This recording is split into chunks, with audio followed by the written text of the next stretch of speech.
Hey everyone, today I'm gonna show you how to make a link for photo and video and provide full guide.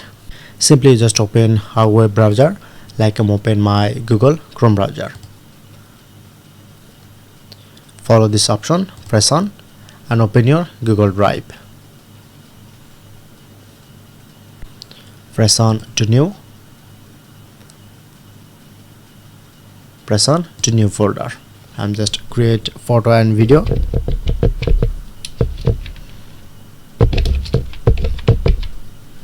For this folder name, press on to create.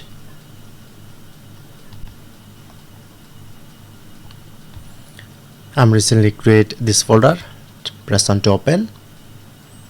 Click on to file upload.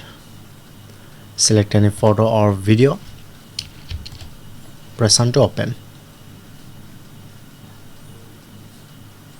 Okay. Get back. Select this folder. Press on three dot. Click on to share and just copy this link and easily paste here. Then directly go this photo and video link. That's it.